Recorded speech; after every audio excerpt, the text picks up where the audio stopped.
Dios nos dio un milagro de la vida.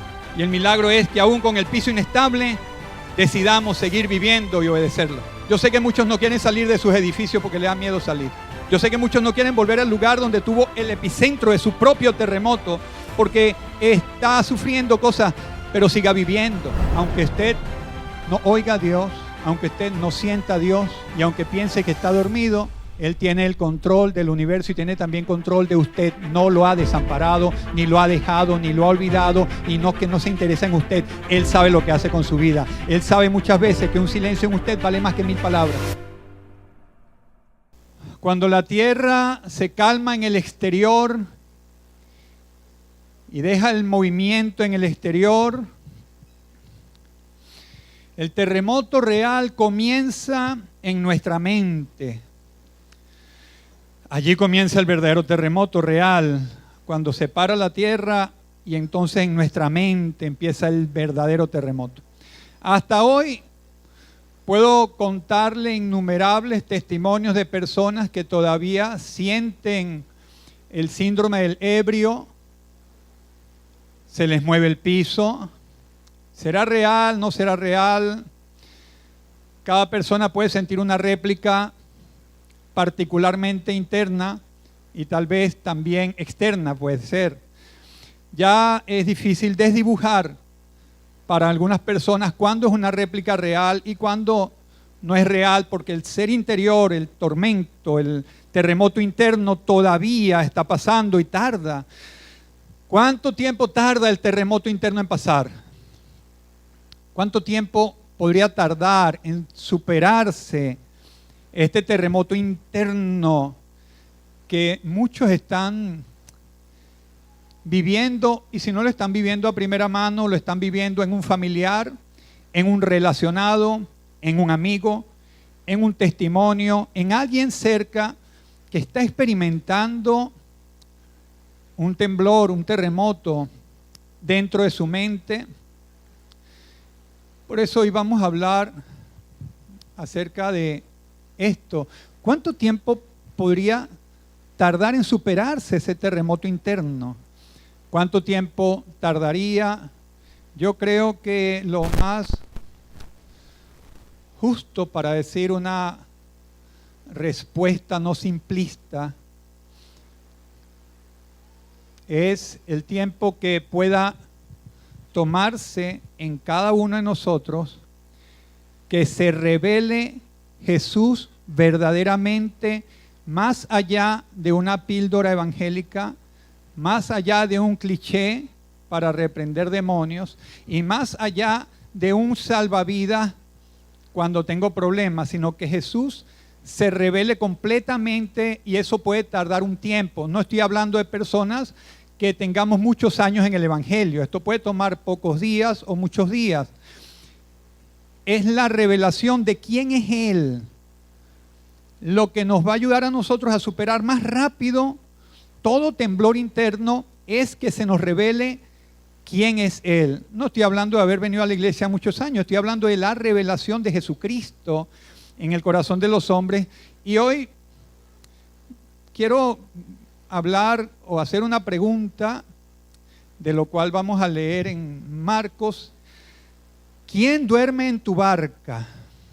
¿Quién duerme en tu barca? Y en Marcos capítulo 4, 35, 36 dice: aquel día, cuando llegó la noche, les dijo: pasemos al otro lado. Y despidiendo a la multitud, le tomaron como estaba en la barca. Y había también con él otras barcas. Lo tomaron como estaba, dice la Biblia. Jesús estaba cansado, agotado, estaba sobre una barca enseñando las parábolas que nos narra Marcos y nos narran Lucas, nos narran Juan y Mateo también. Él estaba agotado, la voz la tenía agotada. Sin embargo, él Él es el que da la orden de que crucemos, de que vayamos al otro lado. Cuando llegó la noche, pasemos al otro lado. El que da la orden es Jesús, no lo dan los discípulos. No es iniciativa de los discípulos, es una iniciativa de Jesús. Jesús está viendo que como que los discípulos cerraron un ciclo al aprender las parábolas, al estar con Él, pero inmediatamente Jesús le dice, pasemos al otro lado. Crucemos el mar de Galilea, vamos al otro lado. Es como que si Jesús está tratando de decirnos a nosotros, cuidado con llegar a tu status quo, porque conmigo siempre hay movimiento. Conmigo nunca se llega al lugar donde dice, ya no tengo nada que hacer, ya lo tengo todo. Con Jesús siempre hay un movimiento. La orden de navegar fue de Jesús, no de los discípulos, y subieron a la barca aquella noche y dejaron atrás su comodidad, su status quo, su lugar de seguridad en las riberas, en tierra seca, y se fueron a cruzar el mar de Galilea a la orden de Jesús. Y me atrevo a decir que muchas de las personas que están acá nos encontramos hoy en torbellinos, tal vez, no por haber desobedecido al Señor, sino al contrario, por haber obedecido al Señor. Y estoy seguro de que muchas personas, por haber obedecido al Señor, tienen problemas en los trabajos, tienen problemas en las relaciones, tienen problemas con los familiares, se les ha levantado el mundo en la sociedad, porque ahora ellos están, o usted está obedeciendo a Jesús, y obedecer a Jesús no le garantiza un camino llano. Le garantiza la victoria de Jesús, pero no garantiza un crucero en pleno agua espejo. Muchos de los que están aquí por obedecer a Jesús le han quitado el habla, le han quitado el saludo. Algunos han perdido trabajo, otros empleo, otras empresas, y no fue porque están desobedeciendo a Jesús, porque muchas personas por no obedecer a Jesús se mantenían haciendo lo mismo, estando en su mismo círculo, estando en el mismo ciclo de despropósito, en el mismo círculo de enemigos disfrazados de amigos, en el mismo círculo que no llevan a ninguna parte, pero el obedecer a Jesús lo hace salir de ese lugar, y entonces se generan las críticas hacia las personas, no por desobedecer, sino por obedecer. Y muchas personas por obedecer a Jesús se encuentran con grandes problemas. Estuvimos en La Guaira, y mientras comíamos en La Guaira, el miércoles, mientras nos tomábamos un café y hablábamos 4 pastores, no con una voz muy tímida, sino con una voz bastante interesante. Estábamos hablando, y de este lado estaba un amigo, pues, que cuando precisamente estábamos hablando un tema de que hay personas que se presentarán en el cielo solteros y dirán, bueno, Señor, aquí estoy, está bien pues. Y el hombre se ríe y voltea hacia la mesa y dice, ¿ustedes son pastores? Sí, somos pastores. Y dice, bueno, yo creo que yo soy uno de los que va a ir soltero al cielo. Un hombre sexagenario aproximadamente. Y pues de allí se empezó una conversación de 2 horas en ese lugar, 2 horas. Pero valía la pena porque este hombre tenía familiares cristianos, pero estaba en la santería, estaba practicando la santería, un hombre que no voy a decir el nombre porque es una persona importante en el estado de La Guaira. Y en 2 horas nos dijo que él era santero, que tenía familiares que eran cristianos y que oraban por él. Y bueno, en tantas horas estaba reunido con 4 pastores. Imagínese usted que puede pasar un santero entre 4 pastores. Dios lo agarró confesado.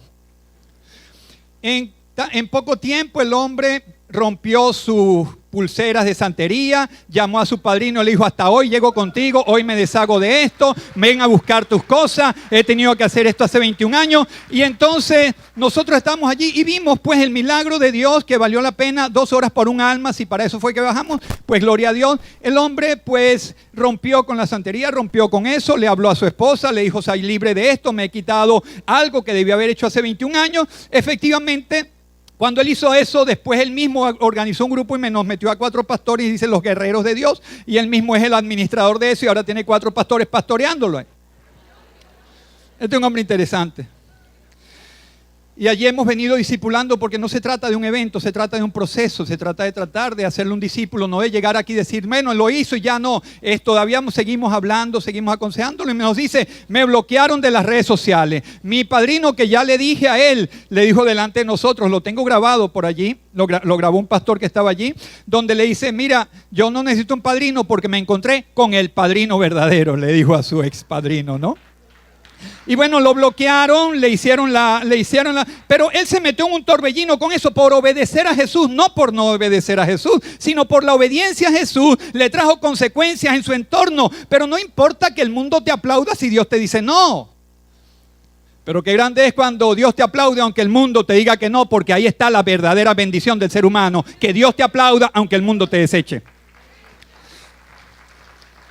Él dijo, pasemos al otro lado. Pensar que tenemos a Jesús y va a ser un paseo de un crucero plano, no es así. La obediencia no es un seguro contra las tempestades. La obediencia nos hace caminar bajo la protección de Dios ante cualquier evento que pudiera suceder, pero vamos a tener tempestades. Le digo porque hay muchos creyentes que dicen, todo me está saliendo bien, Dios está conmigo. Quiere decir que si algo te sale mal, Dios no está contigo. Hay una falsa teología.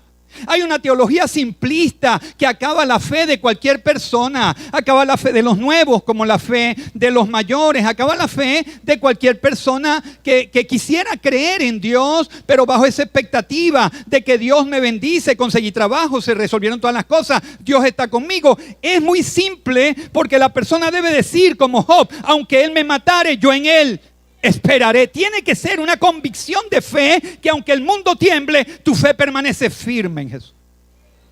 Debe ser una convicción tan profunda en Jesús que nada de lo temporal y nada de lo externo pueda movernos. Pero en Marcos capítulo 4, 37, 38 dice, pero se levantó una gran tempestad de viento y echaba las olas en la barca de tal manera que ya se anegaba y él estaba en la popa durmiendo sobre un cabezal, y le despertaron y le dijeron, maestro, ¿no tienes cuidado que perecemos? ¿No tienes cuidado que perecemos? Los discípulos despertaron a Jesús con un reclamo, no con una oración de fe. Lo despertaron con un gran reclamo. Esa frase en el original es una indignación de una acusación hacia el Señor. No una oración de fe, es una indignación. Usa Marcos una palabra para describir que había una indignación de fe. Y le dicen, en otras palabras, en el mismo hebreo, le dice, Señor, ¿no te importamos? ¿Acaso nos vas a dejar morir porque nosotros no somos importantes para ti? Nos está pasando todo este vendaval porque no te interesamos. Se está metiendo el agua en la barca porque no te interesas por nosotros. Y es la misma pregunta que muchos de los que están acá pueden estarse haciendo. Yo estoy experimentando esto en mi relación porque tú no estás interesado en mí. Yo estoy pasando el problema financiero porque tú no te ocupas de mí. Yo estoy, como algunas personas dicen, tú estás ocupado en otras partes, pero de mí no te ocupas. Es la misma pregunta, pero en otro tiempo, pero es la misma pregunta que se hicieron los discípulos. Es que Jesús no te ocupa que vamos a morir, pero una pregunta más allá que muchos se pueden estar haciendo también. ¿Por qué no tuviste cuidado de los que perecieron en el terremoto? ¿Por qué no los cuidaste a ellos? ¿Por qué me dices a mí que cruce al otro lado y ellos no cruzaron? ¿Por qué ellos no pudieron cruzar y yo tengo que cruzar? ¿Qué me garantiza que cruce y no muera como ellos? Es una pregunta inquietante. ¿Por qué ellos no cruzaron y yo voy a cruzar?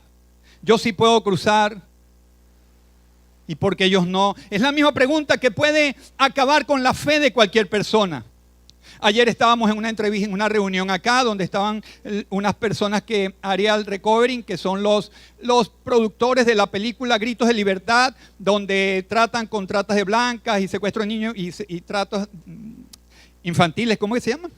Y abuso sexual infantil. Estábamos acá en este lugar y uno de los hombres que incluso aparece en el documental, en el segundo documental de Gritos de Libertad, me dijo que él u un amigo que estaba con ellos dentro de los 4, me dijo, la gente me pregunta allá abajo, ¿dónde estaba Dios cuando ocurrió este terremoto? Y los carcome las preguntas. No. Y para ser honesto,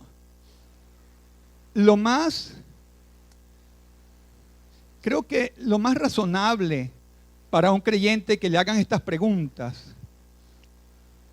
Yo lo escuché una vez de la hija de Billy Graham, cuando ella daba respuesta, cuando estaban aconteciendo tantas cosas en los Estados Unidos, y ella les dijo, después de elaborar una tesis muy larga acerca de la educación y acerca de la economía y acerca de la religión y acerca de todo, a la larga ella dijo, Dios estaba en el mismo lugar donde estaba viendo a Jesús morir en la cruz, nunca se movió de allí.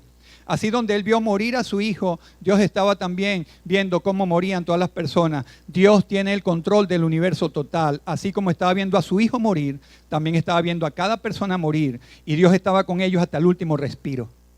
Dios nunca los abandonó. Siempre estuvo allí. Pero si usted dice por qué y trata de explicar por qué, diga, no lo sé. Y es lo mejor que usted puede hacer. No trate de dar explicaciones. No trate de decir porque había mucho pecado en La Guaira, porque había mucho pecado, porque yo te garantizo que un niño de 3 meses no tenía pecado para morir lapidado, que no tenía pecado. O sea, no trate de dar explicaciones, ni siga el juego con los espíritus religiosos que tratan de buscar un porqué para satisfacer su mente, su conciencia, porque ellos necesitan una respuesta para seguir creyendo en Dios. Nosotros no necesitamos respuesta para seguir creyendo en Dios. Él es Dios y soberano, no pide permiso ni perdón. No voy a dejar de creer en Dios aunque no entienda las cosas. No voy a dejar de creer en Dios aunque no pueda concebir o no pueda interpretar las cosas. Porque no tuviste cuidado de ellos. Esa pregunta es legítima. No pasa nada con eso. Cualquier persona puede hacer esta pregunta. Es legítima, es humano, es un dolor humano que no se le puede callar a las personas y decirle cállate. No tienes fe, no, Dios no los calló a ellos, no les hizo guardar el silencio a ellos. Lo que pasa es que nuestras matemáticas humanas fallan. Nuestras matemáticas humanas no interpretan a un niño inocente muriendo bajo los escombros. Nuestras matemáticas fallan. Y cuando la matemática del hombre falla, falla su fe. Porque ha querido meter a Dios dentro de una ecuación matemática y no puede hacerlo. Porque Dios no se puede interpretar, Dios no se puede controlar en lo absoluto. ¿Dónde estuvo el Dios que tenía que estar cuidando a los pastores que predicaban acerca de Él, que ministraban acerca de Él, y ahora yace una iglesia completa sepultada en escombros? ¿Dónde estaba el Dios cuidando al pastor que predicaba acerca de Él? ¿Dónde estaba Dios? ¿Dónde estuvo el cuidado de la familia pastoral que se consagró a Dios para llevar el mensaje? ¿Dónde estaba ese cuidado de Dios? Que pastoreaba la iglesia y terminó cayendo bajo el cemento. ¿Por qué la barca de ellos sí se hundió y la nuestra no? Son preguntas que no importa que se le hagan a Dios, no hay problema. Dios no tiene problema con escuchar las preguntas humanas nuestras. Él no se acompleja, Él no tiene ningún tipo de temor de que le hagamos preguntas, las que nosotros podamos decir las más complejas. Jesús no reprendió a los discípulos por tener miedo. Él no los reprendió a ellos por llorar o por tener miedo dentro de la barca. No les reprendió por eso. Él es empático con nuestro dolor. Él es empático con nosotros. Él sabe que somos humanos. Él sabe que somos carne. Él sabe que en la mejor de nuestras vidas son 120 años. Lo que sí les puedo decir es que aquellas familias y niños que partieron, tomados de la mano con Cristo, no fueron descuidados por el Padre. Simplemente cruzaron al otro lado antes que nosotros. Están en un mejor lugar donde ya no van a sentir más temblores. No tienen que sentir réplicas. No tienen que sentir más tristeza. Van a estar en una playa eterna. La tierra no tiembla y donde allá no hay heridas, ni luto, ni ceniza. El cuidado de Dios para con ellos ahora es eterno. Es eterno el cuidado de Dios para con ellos. Pero el cuidado de Dios para nosotros, usted se imagina toda esta congregación o todas las congregaciones saliendo a ayudar a alguien enfermos por dentro, temblando por dentro, con miedos, con incertidumbres, con preguntas que no pueden llevar consuelo, porque si dentro de nosotros mismos tenemos preguntas sin responder, ¿cómo ayudamos a una persona cuando tiene una crisis? Y nosotros, ¿cómo salimos? ¿Qué pasaría si todos nosotros salimos en el mismo momento a tratar de ayudar a alguien y no nos reunimos para escuchar la palabra de Dios y para fortalecer nuestro ser interior? ¿Qué pasaría del mundo si la sal pierde su sabor y si la luz deja de alumbrar? ¿Qué pasaría afuera si nosotros no nos fortalecemos en la fe, si no nos reunimos, si no escuchamos la palabra, si no adoramos, si no fortalecemos nuestra fe, si no sanamos nuestras heridas emocionales, espirituales y también físicas, por supuesto? El cuidado de Dios para nosotros, los que quedamos en esta orilla del mar, los que quedamos en esta orilla de la tierra, con un corazón roto, con muchas preguntas, la barca llena de agua. Su cuidado para nosotros es darnos aliento y fuerza para seguir viviendo. Porque Dios quiere que sigamos viviendo a todos los que dejó vivos, a todos los que nos dejó vivos. No nada más existir, que es lo que está pasando en este momento. Mucha gente está existiendo, pero no viviendo. Están existiendo, me paro, camino, trabajo, pero dentro de sí la vida se fue, se escapó la vida por los temores. Vivir con preguntas no nos exime, nunca nos va a eximir de nuestra responsabilidad de vivir con obediencia. Puedo tener muchas preguntas, pero eso no me puede eximir de buscar a Dios, de adorar a Dios y de obedecer a Dios. No importa las preguntas que tenga, no me exime de obedecerlo. No me exime de seguirlo. El milagro de los que quedamos vivos no es que podamos entenderlo todo, porque no lo vamos a entender. Yo no lo voy a entender, no lo puedo entender. No puedo entender cómo sepultado hay gente más justa que yo, más íntegra que yo, más proba que yo, gente de más oración que yo, gente que buscaba más a Dios que lo que yo puedo estar buscándolo, gente que tenía un verbo, una palabra, una predicación mucho más alta que la que puedo haber tenido, gente más inocente que yo. No puedo entenderlo porque ellos sí partieron y yo me quedé vivo. Entonces, como no tengo la respuesta, sé que para algo quedé vivo y para algo usted quedó vivo. Viva entonces para lo que Dios lo ha dejado en la tierra. Tiene que seguir viviendo. No puede entregarse a la muerte por las dudas que tenga, por la incertidumbre, y trasladar lo que pasó en el resto de su historia para no obedecer a Dios, para enclaustrarse. Nuestras preguntas no nos eximen de obedecerle. Dios nos dio un milagro de la vida. Y el milagro es que aún con el piso inestable, decidamos seguir viviendo y obedecerlo. Por favor, decida seguir viviendo. Yo sé que muchos no quieren salir de sus edificios porque les da miedo salir. Yo sé que muchos no quieren volver a su trabajo porque les da miedo volver a trabajo. Yo sé que muchos no quieren volver al lugar donde tuvo el epicentro de su propio terremoto porque está sufriendo cosas, pero siga viviendo.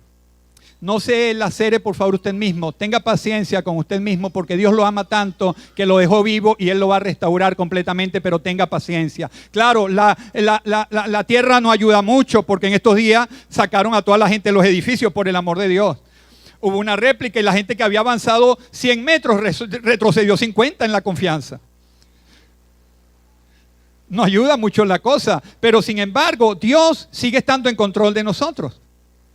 Dios sigue siendo el soberano en nuestras vidas. Tenemos que seguir viviendo. No porque replicó, ahora usted va a decir, ay, otra vez, mejor no salgo. No, mejor salga. Viva, haga lo que tenga que hacer. Tenemos la vida y seguir viviendo es una decisión. Es una decisión. Nadie puede vivir por usted. Usted puede llevar la mula al charco, pero nunca obligarla a que beba el agua. La persona debe decidir vivir o decidir quedarse con los recuerdos y con los traumas y con las heridas. Está bien, Dios no los va a ignorar, pero Dios te dice, te dejé vivo, sigue viviendo, adelanta, yo estoy contigo.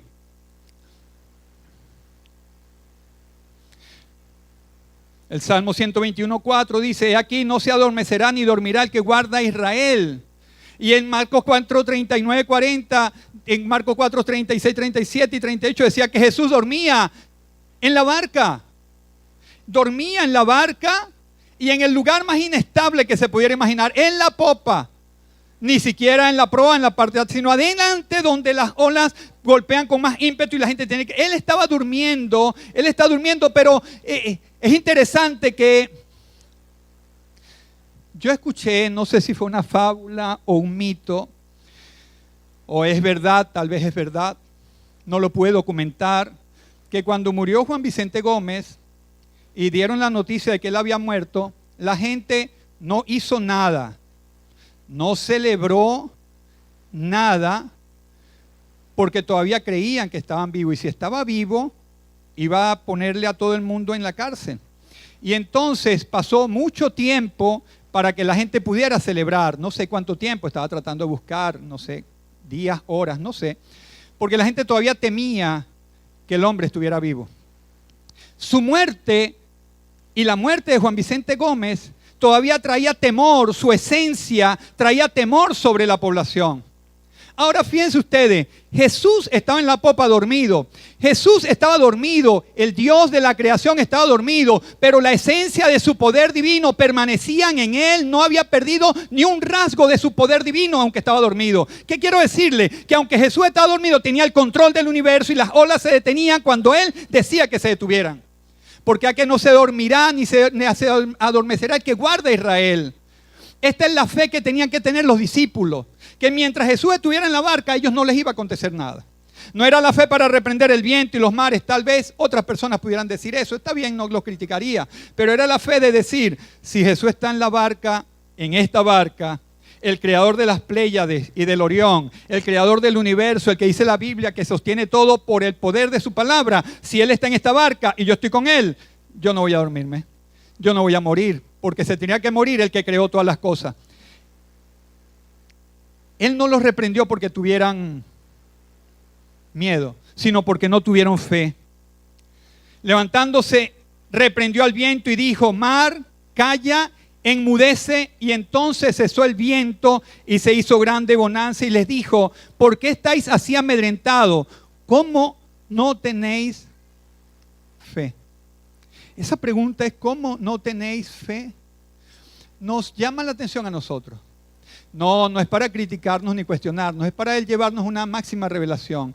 Él no vino a dar la respuesta de por qué estamos en crisis, sino que Él se reveló a sí mismo como el Dios soberano que tiene control de los cielos y de la tierra, de los mares y de todas las cosas, y delante de los discípulos para que ellos tuvieran la revelación de quién es Él. Y a partir de que la persona tiene la revelación del que está en la barca, es el que controla el universo, entonces ellos iban a tener paz interna porque está el hombre que tiene la paz para dársela a ellos en sus corazones. ¿Cómo le explico?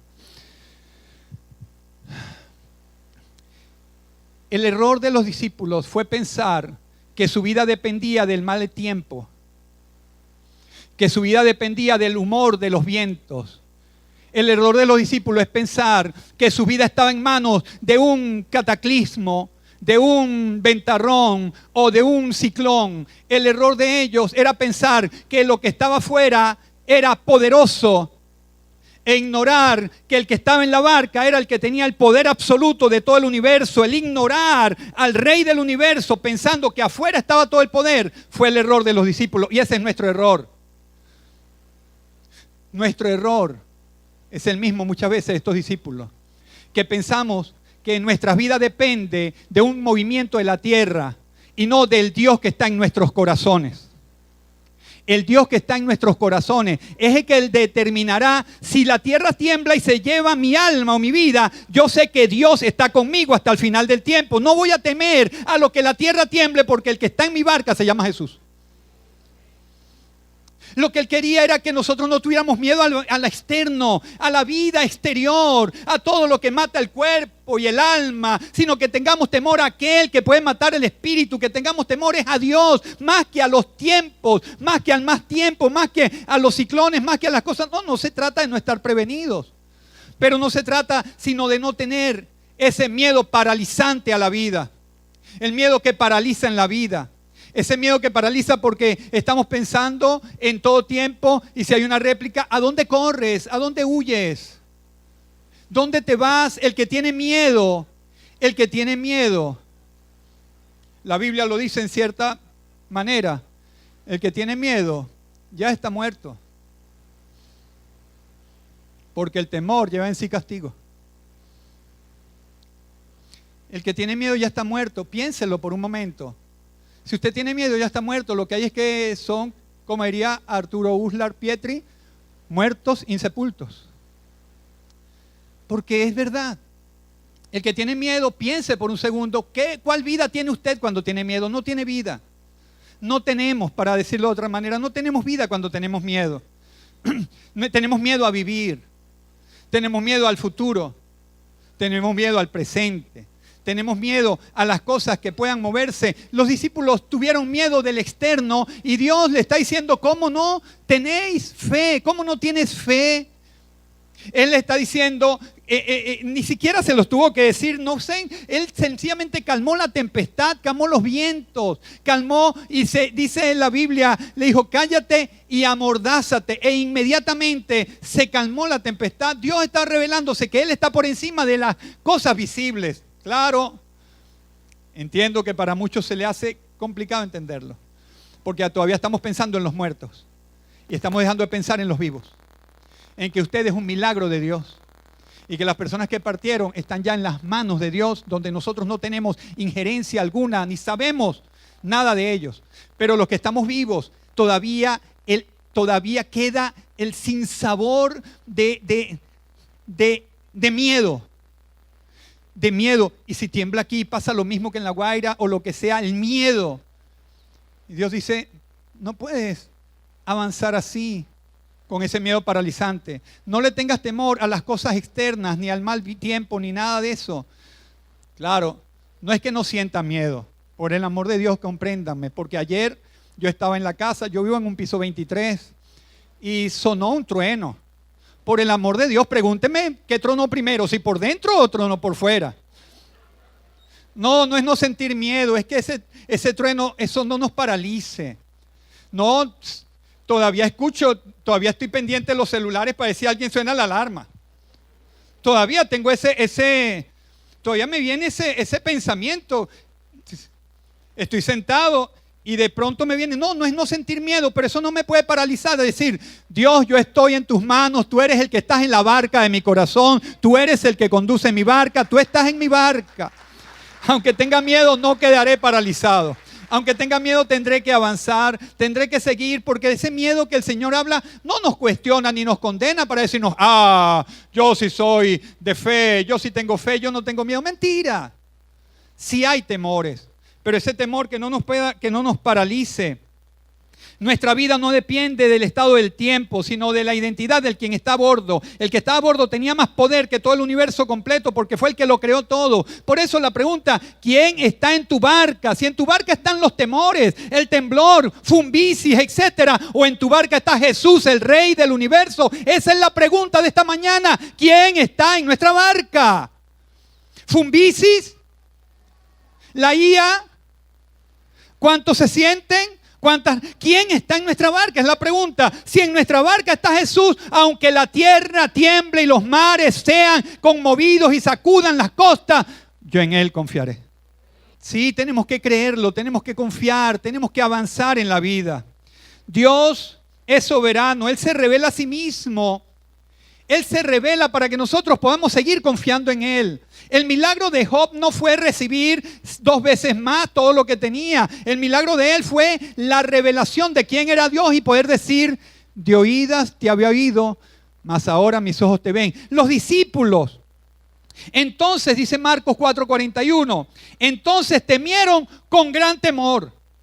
Estando con Jesús en la misma barca, despertaron a Jesús, increpándolo prácticamente, no te interesas por nosotros, nos vamos a morir porque tú no estás interesado en nosotros. Y entonces, después que él calma la tempestad, dice la Biblia que tuvieron temor, mayor temor todavía, pero este temor no era el temor paralizante, este temor era que decían el uno al otro, ¿quién es este? Que aún el mar y que aún el viento y el mar le obedecen. Este es el temor que trae la revelación. ¿Quién es este?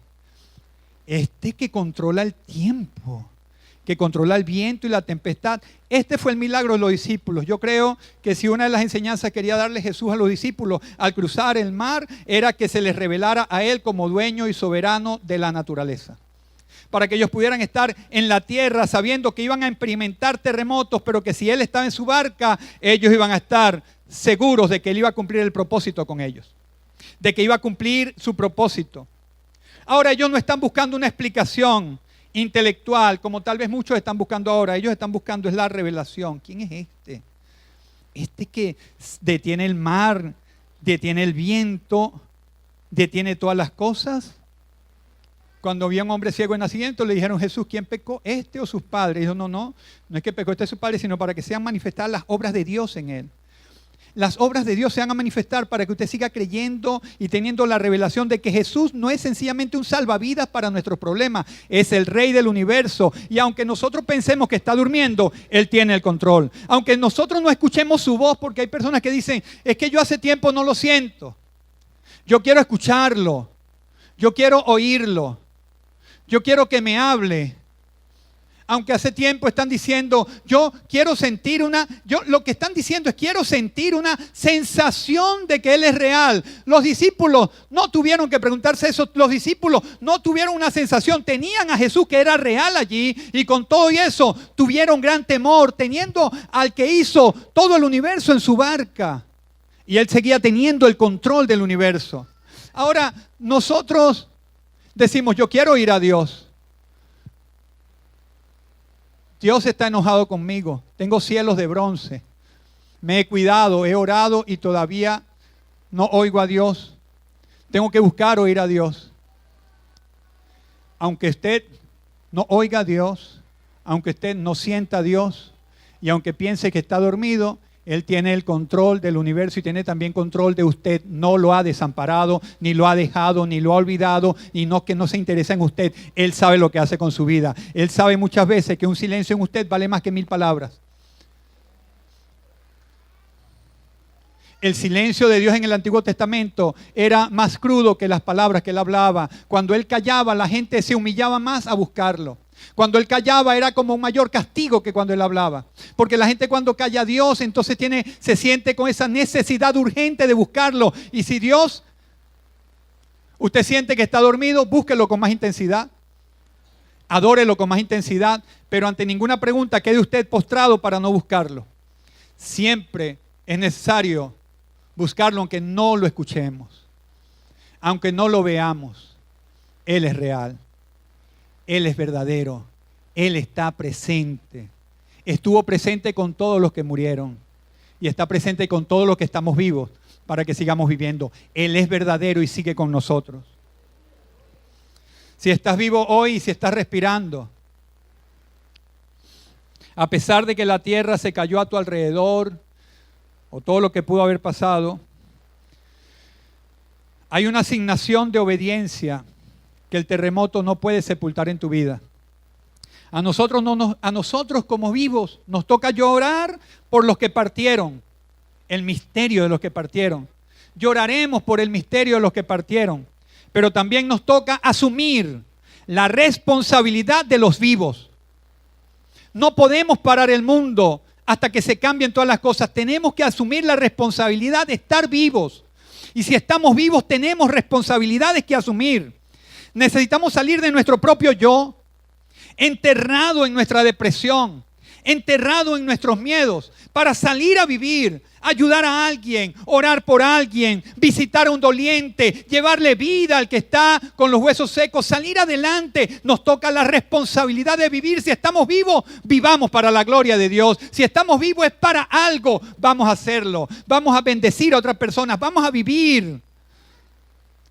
Aunque la barca se haya llenado de agua, aunque extrañemos profundamente a los niños y a las familias que partieron, que ya no están con nosotros, miremos en la popa aquel que está en nuestros corazones.